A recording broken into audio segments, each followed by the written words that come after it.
number of value n।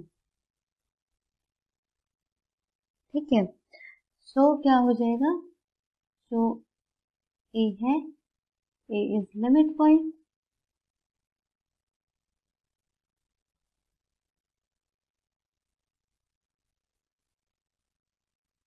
Of sequence fn। Because हमारी limit point की definition क्या थी, कोई एक पॉइंट लिमिट पॉइंट सीक्वेंस का तब होगा जब उस पॉइंट की नेबरहुड में सीक्वेंस के इनफाइनाइट एलिमेंट्स आ रहे हों। ठीक है, तो ये हमारा लिमिट पॉइंट हो गया। तो हमारी थ्योरम प्रूफ हो गई कि every bounded sequence has a limit point. ठीक है, ये हमारी बोल्जानो-वीयरस्ट्रास थ्योरम थी। ठीक है, आगे हमारे बहुत काम आने वाली है कोई एग्जाम्पल को कन्वर्जेंट प्रूफ करने के लिए। ठीक है, तो नेक्स्ट हम डेफिनेशन लिखते हैं upper limit and lower limit.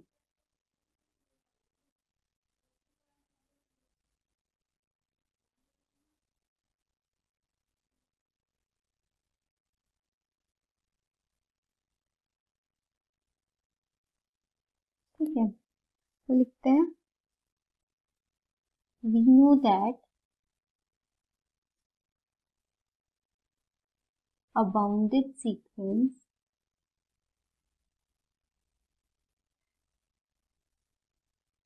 has, हमने बोल्जानो-वीयरस्ट्रास थ्योरम से पढ़ा है कि बाउंडेड सीक्वेंस के लिमिट पॉइंट जरूर होंगे। तो उसमें से जो लिमिट पॉइंट्स होंगे वो कुछ ग्रेटेस्ट लिमिट पॉइंट होगा, कुछ स्मॉलेस्ट लिमिट पॉइंट होगा। तो has the greatest and the least limit point.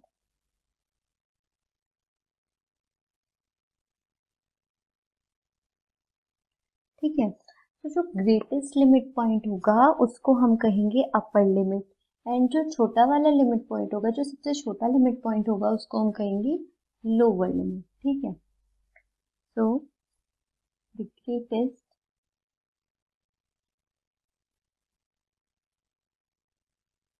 limit point is called upper limit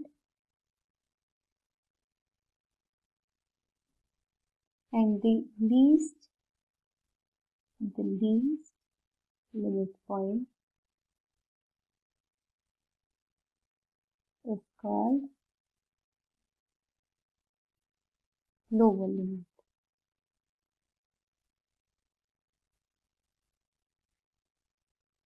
ठीक है, फॉर एग्जाम्पल हम सीक्वेंस लेते हैं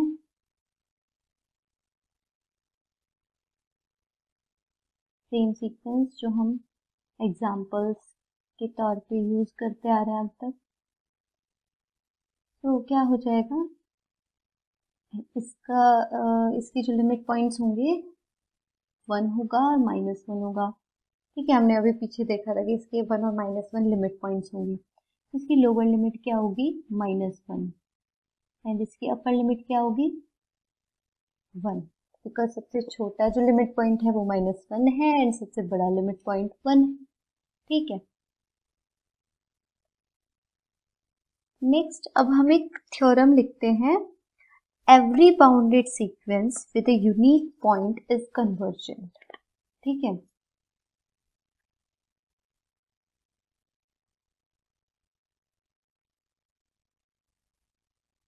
every bounded sequence with the unique limit point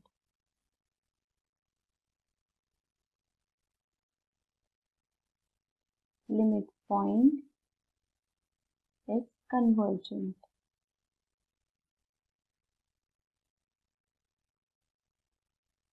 हमारी कोई भी सीक्वेंस होगी जो बाउंडेड होगी प्लस उसका लिमिट पॉइंट एक ही होगा, वो सीक्वेंस कन्वर्जेंट होगी। सो हम अब इस थ्योरम को प्रूव करते हैं।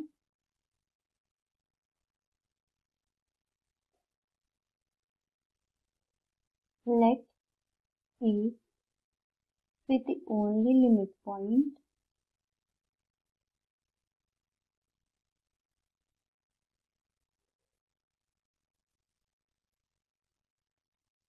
of a bounded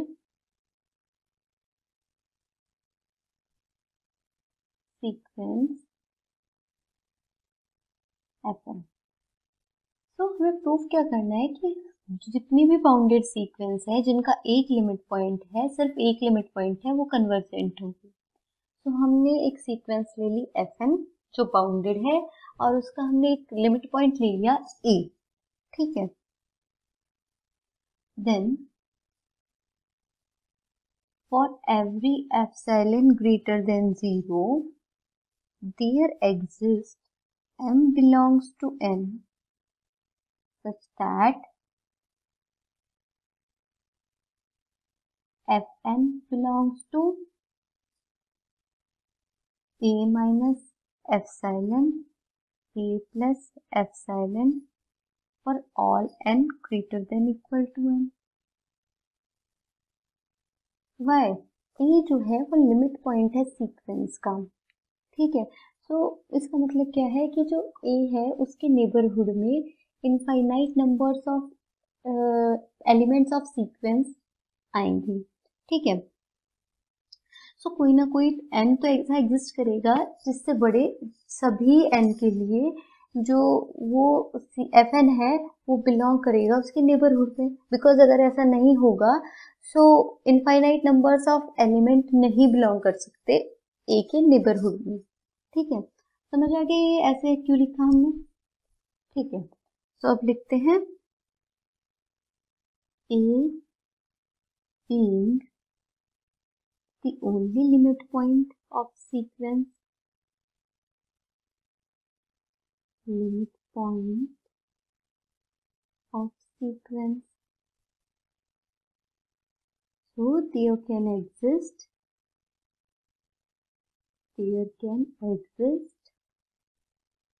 only finite number of values, only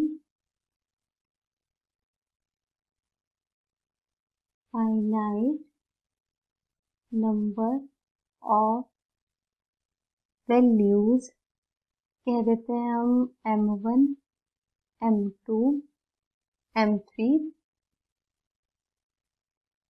of n, mk तक ले लेते हैं, such that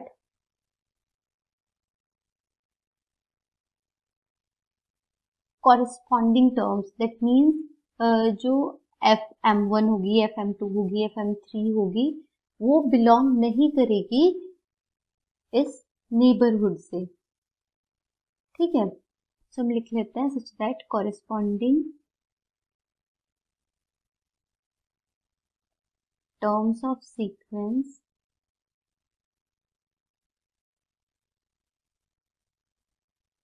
do not belong to neighborhood of A, ठीक है।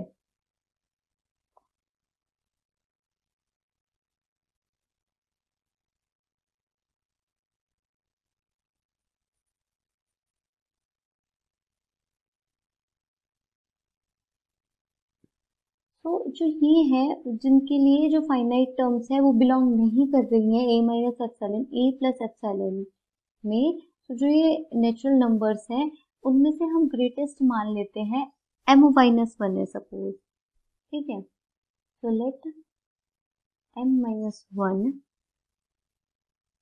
be the greatest of such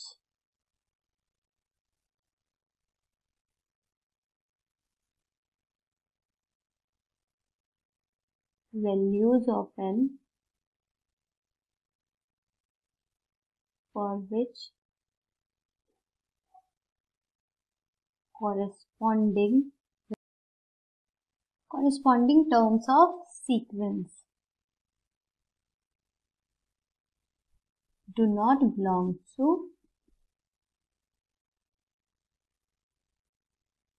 neighborhood of A,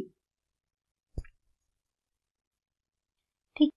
इसलिए हमने क्या लिखा, for all epsilon greater than 0 there exist m belongs to n such that fn belongs to neighbourhood of a for all n greater than equal to m. So this implies that for all epsilon greater than 0 there exists m belongs to n such that fn minus a is smaller than epsilon for all n greater than equal to m. तो यही definition थी हमारी convergent की. ठीक है, सो ये sequence जो भी हमारी कन्वर्जेंट हो गई. ये इसको इम्प्लाई कर रहा है, fn belongs to neighbourhood of a सभी n greater than equal to m के लिए. सो ये इसको इम्प्लाई करेगा कि जो मॉड्यूलस fn माइनस a है स्मॉलर देन एप्सिलॉन है. ठीक है, क्योंकि जो fn है n से m से बड़े हर एक n के लिए जो fn है वो नेबरहुड में बिलोंग कर रहे हैं a के. ठीक है, so fn minus a is smaller than epsilon for all n greater than equal to m. तो हमारी हो गई थ्योरम प्रूफ कि every bounded sequence with a unique limit point is convergent. So हमारी जो नेसेसरी और सफिशिएंट कंडीशन हो गई कोई सीक्वेंस की कन्वर्जेंट होगी, वो हो गई bounded plus unique limit point. And अगर कोई सीक्वेंस है जो बाउंडेड है एंड यूनिक लिमिट पॉइंट है तो वो कन्वर्जेंट होगी. एंड कोई सीक्वेंस कन्वर्जेंट है तो वो बाउंडेड होगी प्लस यूनिक लिमिट पॉइंट होगा. ठीक है, सो ये नेसेसरी एंड सफिशिएंट कंडीशन हो गई किसी सीक्वेंस के कन्वर्जेंट होने के लिए. ठीक है, नाउ अब हम एक क्वेश्चन देख लेते हैं.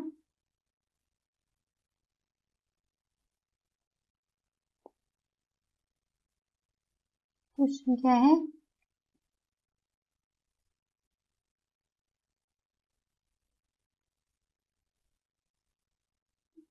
sequence an and bn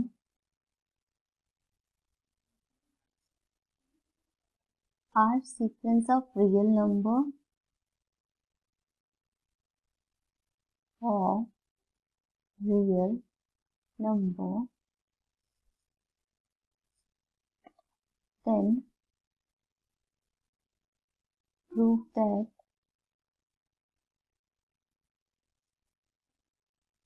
an and bn are convergent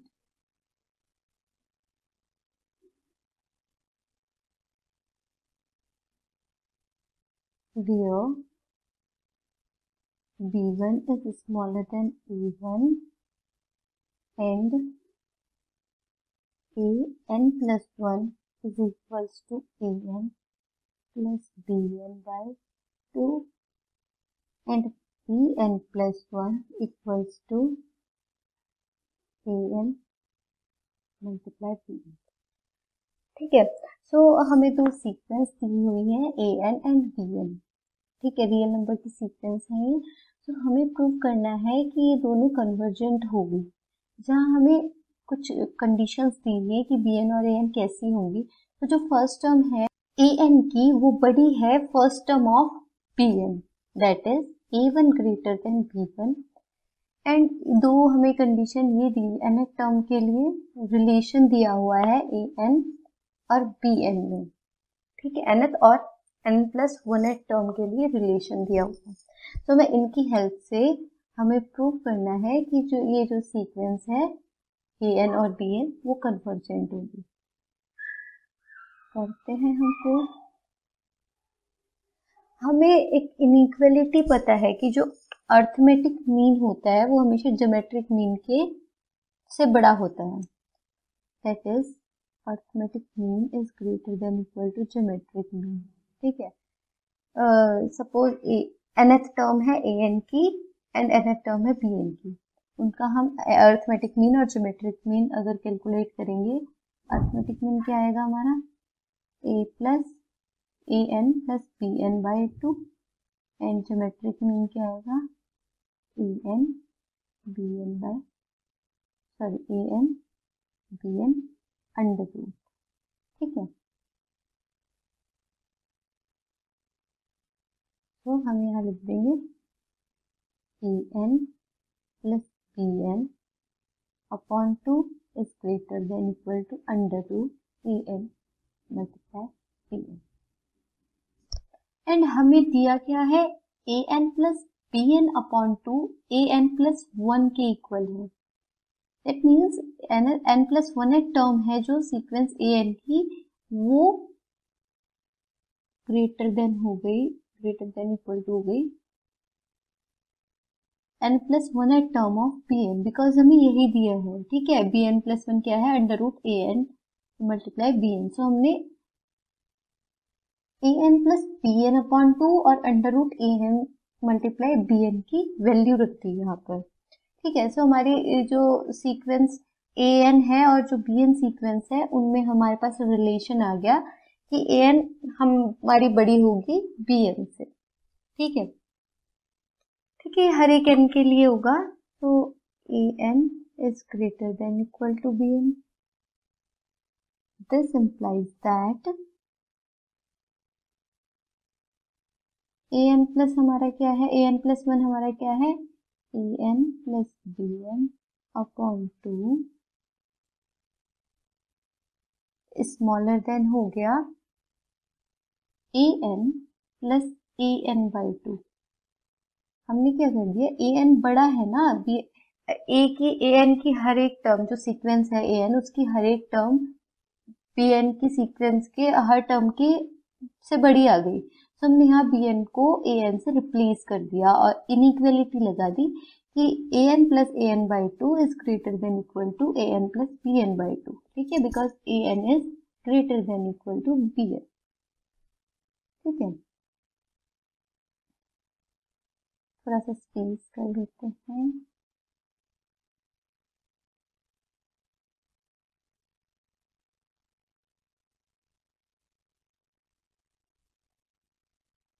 अब देखिए हमारा क्या आ गया, an प्लस 1 स्मॉलर देन आ गया। इसको क्या लिख देंगे हम, 2an बाई 2, 2an बाई 2, 2 से 2 कैंसिल हो गया।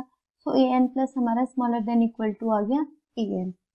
इसका मतलब जो सीक्वेंस है an वो डिक्रीजिंग सीक्वेंस हो गई, क्योंकि छोटी वाली टर्म बड़ी वाली टर्म से बड़ी हो गई। ठीक है, an is greater than equal to an plus 1 आ गया हमारा फॉर ऑल n के लिए। ठीक है, अब देखते हैं, अब ऐसे ही हम bn के साथ करेंगे। bn प्लस 1 हमारा क्या है, अंडर रूट an bn। ठीक है, अब हम इसको, इसमें जो an है उसको हम रिप्लेस कर देंगे bn से। an is greater than equal to bn।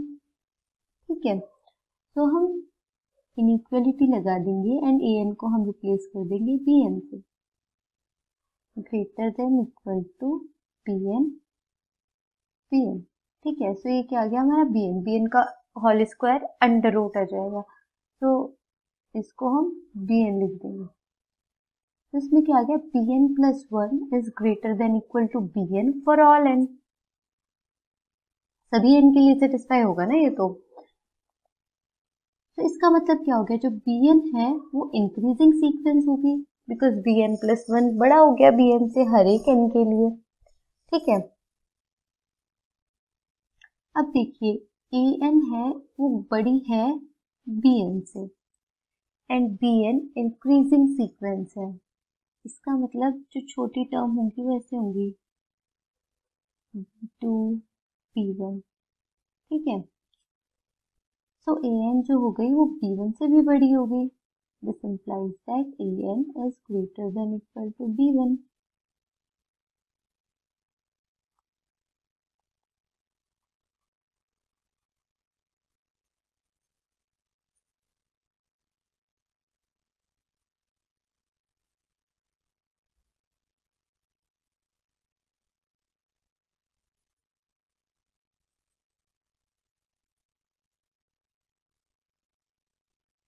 अब देखिए जो हमारी सीक्वेंस an है वो हमारी डिक्रीजिंग सीक्वेंस आ गई। ठीक है, तो डिक्रीजिंग सीक्वेंस है दैट मीन्स उसका अपर बाउंड तो एग्जिस्ट करता ही होगा।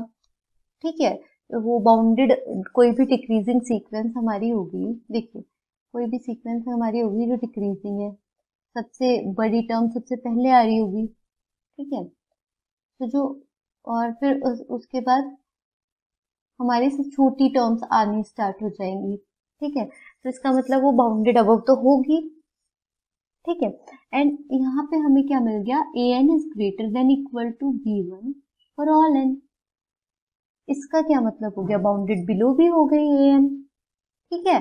बाउंडेड बिलो हो गई और बाउंडेड अबव हो गई। सो ए एन हमारी सीक्वेंस क्या हो गई, bounded, A N is bounded, ठीक है। एंड डिक्रीजिंग तो है ये सीक्वेंस, सो सीक्वेंस डिक्रीजिंग है एंड बाउंडेड है, ठीक है। सो जो इसका लिमिट पॉइंट होगा वो यूनिक होगा, कैसे देखते हैं। वो इस हमारी सीक्वेंस बाउंडेड हो गई एंड साथ में वो डिक्रीजिंग है, तो जो उसका हमने एक थ्योरम पढ़ी बोल्जानो-वीरस्ट्रास थ्योरम, उसके अकॉर्डिंग बाउंडेड सीक्वेंस का लिमिट पॉइंट तो जरूर होंगे, ठीक है। बट ये सीक्वेंस हमारे साथ में डिक्रीजिंग भी है, तो इसके लिमिट पॉइंट तो जरूर होंगे, बट इसका यूनिक लिमिट पॉइंट होगा क्योंकि ये सीक्वेंस डिक्रीजिंग है, और अगर एक से ज्यादा लिमिट पॉइंट इसके होंगे सो डिक्रीजिंग सीक्वेंस नहीं रहेगी। वो जो मोनोटॉनिक सीक्वेंस होती है उसके एटमोस्ट वन लिमिट पॉइंट होता है, ठीक है। या तो लिमिट पॉइंट उसका होगा ही नहीं, होगा तो सिर्फ एक ही होगा, ठीक है।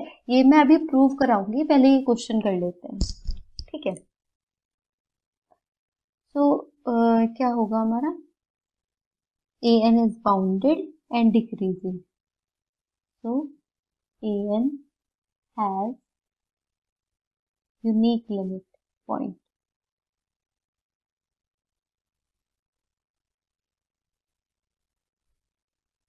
ठीक है।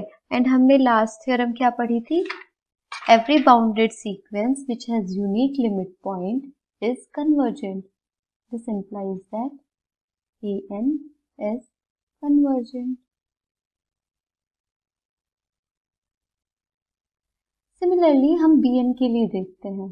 अब जो bn है is smaller than equal to an है, ठीक है। एंड जो bn है वो जो an है वो डिक्रीजिंग सीक्वेंस है, that is an minus one, an से बड़ा होगा, ऐसे ऐसे जो a1 होगा वो भी बड़ा या इक्वल होगा an से, ठीक है। मोनोटोनिकली डिक्रीजिंग सीक्वेंस है an। This implies that bn is smaller than equal to a1 for all n, ठीक है।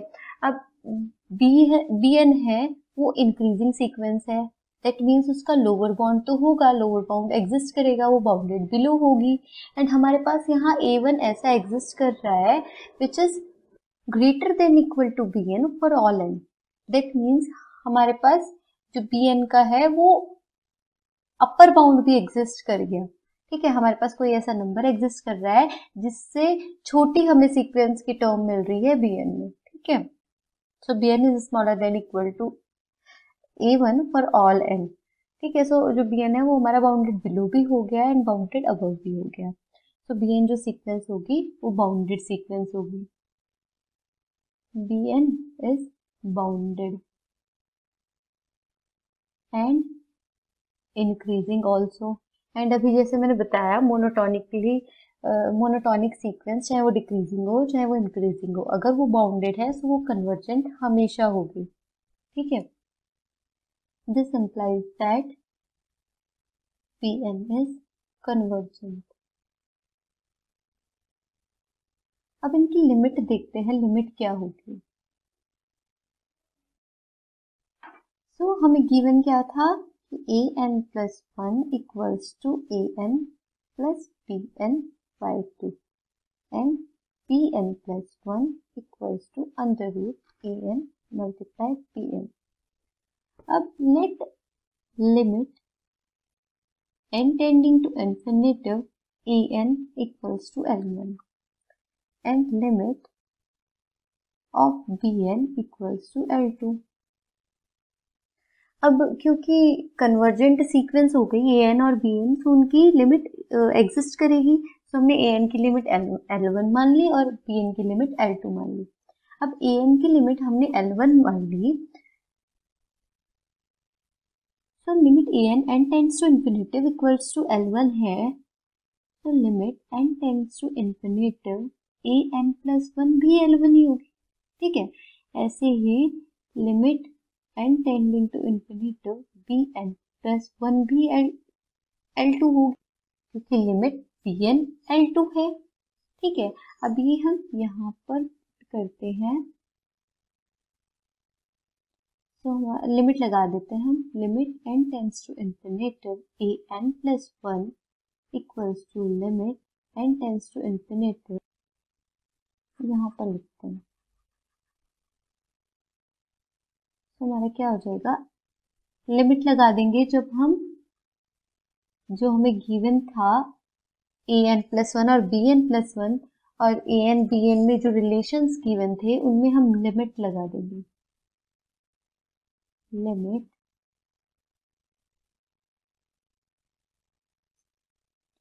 तो हमारा क्या हो जाएगा, एल वन इक्वल्स टू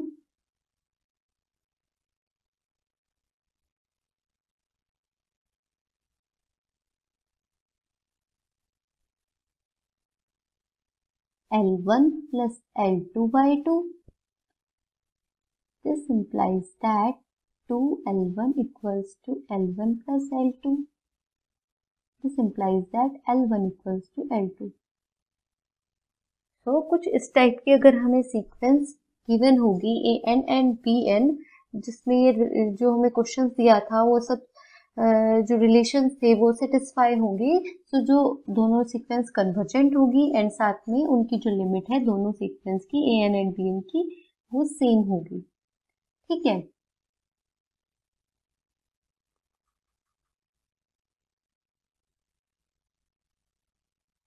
अब हम थ्योरम कर लेते हैं जो हमने इस क्वेश्चन में यूज की थी। तो लिखिए, unnecessary insufficient condition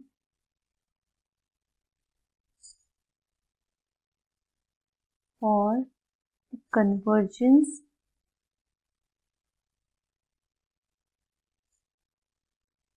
of a monotonic sequence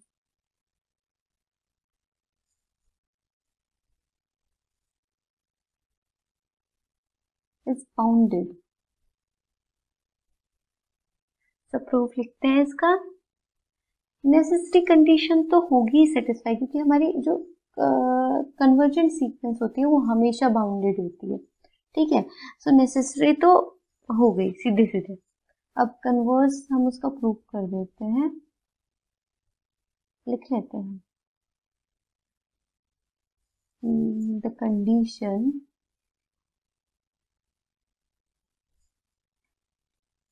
is necessary because every convergent sequence is bounded।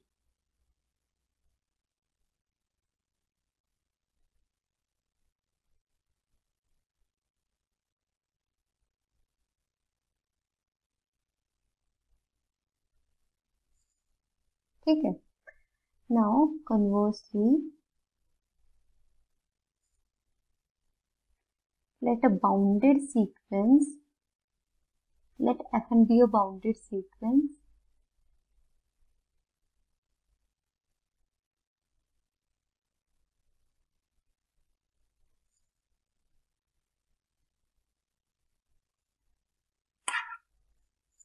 which is monotonically increasing।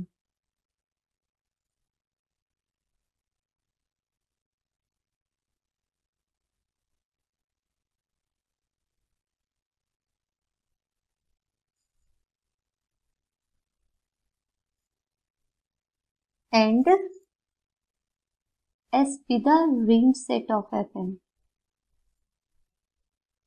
ठीक है, अगर Fn कोई सीक्वेंस है वो बाउंडेड है, तो जो उसका रेंज सेट होगा वो भी बाउंडेड होगा।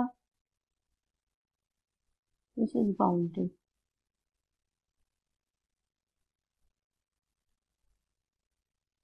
So it has supremum. ठीक है, कोई सेट है वो बाउंडेड है तो उसके पास सुप्रीमम भी होगा और इन्फीमम भी होगा. ठीक है, so it has a supremum. लिख लेते हैं. so रेंज सेट हमने क्या कहा, S has supremum से M. ठीक है, हमने उसको M नाम दे दिया. अब क्योंकि M सुप्रीमम है तो जो M माइनस एप्सिलॉन होगा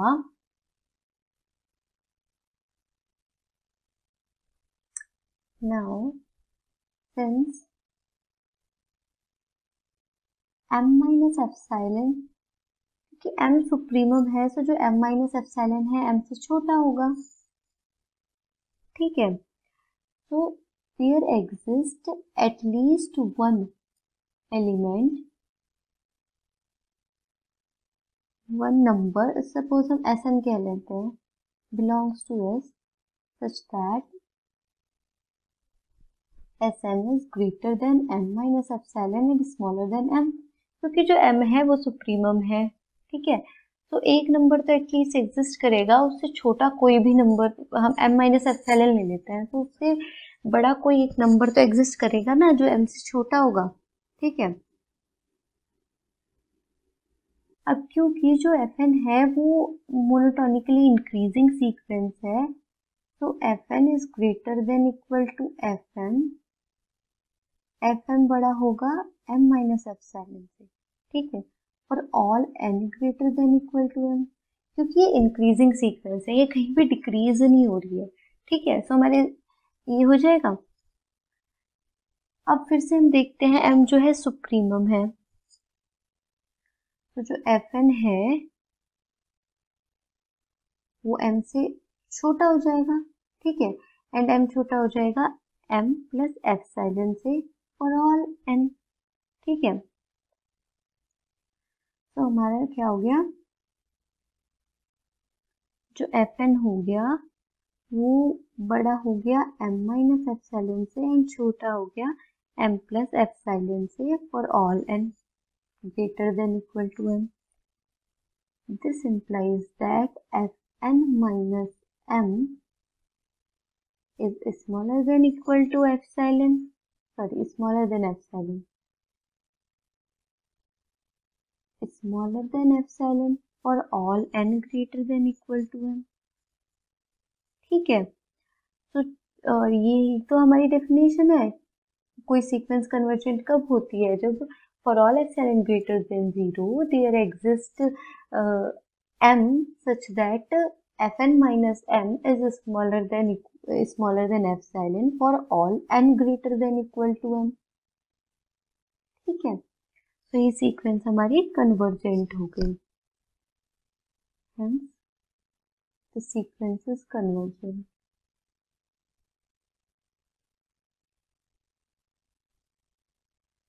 एंड लिमिट क्या हो गई इसकी,